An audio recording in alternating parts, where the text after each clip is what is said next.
Welcome back into Cougar Sports Saturday. Can't believe it's already November. Week 10 college football action. We're watching some Big 12 action right now here in the studio. West Virginia looks like they're about to, I don't say pull off the upset, but they're up 2 scores on Houston. They just had a pick 6. They Falatau Satuala to Houston pass and took it to the house for a pick 6. They're up 31-21 in Houston, and that's noteworthy because Houston is 7-1 overall, 4-1 in the Big 12. They're in the thick of that Big 12 championship race and nationally ranked too, which should be a wild stretch run in the coming weeks here in the Big 12. And coming up on Tuesday, the college football playoff initial rankings are unveiled. And Nate Slack, Mitch Harper here. Nate's filling in for Kyle Ireland this week. Kyle's in lovely Hawaii. These college football playoff rankings, Nate, always make me a little uneasy because I feel like BYU, I believe, deserves to be, like 7, maybe even 6.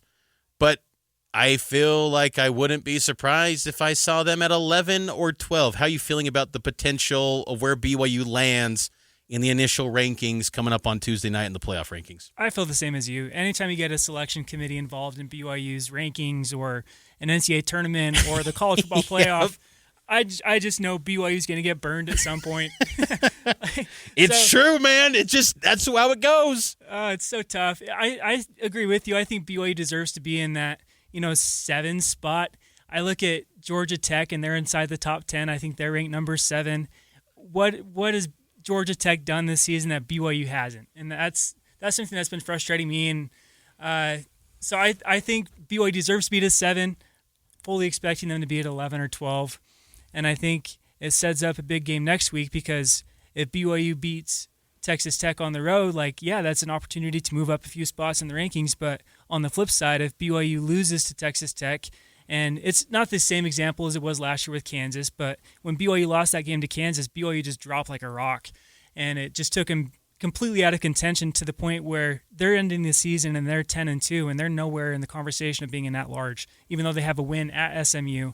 So it's not quite to that level if they were to lose to Texas Tech, but I think it's going to be in a spot where if they do lose and they're in that 12 spot, they maybe drop down to 16 or 17, and then it's really hard to claw your way up from there unless you're the winning the Big 12 conference. The College Football Playoff Committee always says that they tear down the rankings each week, and when they get new data that comes in, they'll build out a new rankings. But I do believe that first initial poll position is critical. And if BYU can, be in that 6 area, 7, I think that would be huge for BYU and for the Big 12, because then you're getting into the conversation where maybe you could get a first-round bye. This year it's different where, yes, you get 5 conference champions.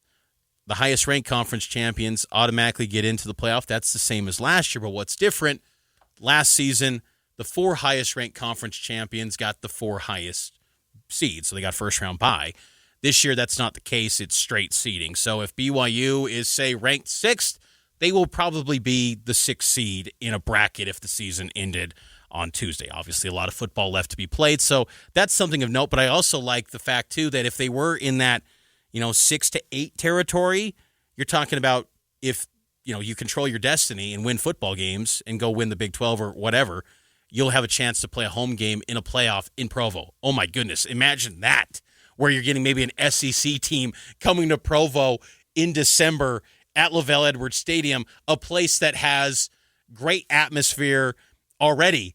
I can't imagine what David Almodovar is going to draw up in December for a playoff game if BYU could get into that territory. So I think that's why it's critical, too, for BYU to start high in the rankings, because maybe it's not even the first-round bye piece, but having a home game potentially and controlling your destiny on that front, that would be huge for BYU. That would be huge. And then you also start talking about, if BYU does get to host a game, you're playing a team that's lower ranked than you do. And so you get kind of into that matchup territory where you're playing, yes, one of the top 12 teams in the country, but they're not the number 1 team in the country, or number 3. And that's what gets tough if you're you sneak in that 10-11 spot. 12 is probably going to go to the winner of the American or whatever G6 team comes out.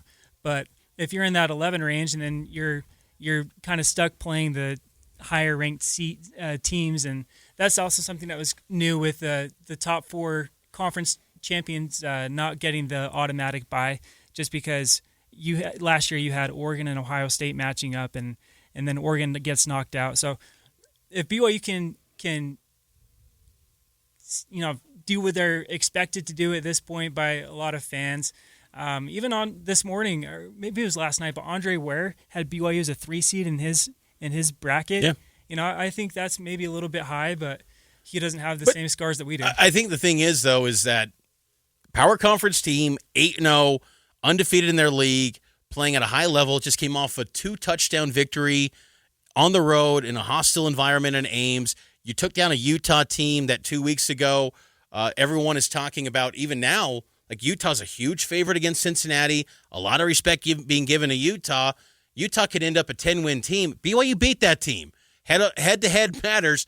I just think that BYU, maybe it's not the greatest strength of schedule to this point, but they're taking care of business. They're winning games every which way possible, and it's been a pretty balanced schedule. And the great thing is, too, is that hopefully BYU can have a strong starting position in the rankings, because you're going to have Texas Tech, you're going to have Cincinnati, TCU's a 6-2 football team. Those are tough football games, and maybe it's impossible to win them all. I think BYU has a chance to win them all. I just think BYU is that good of a team.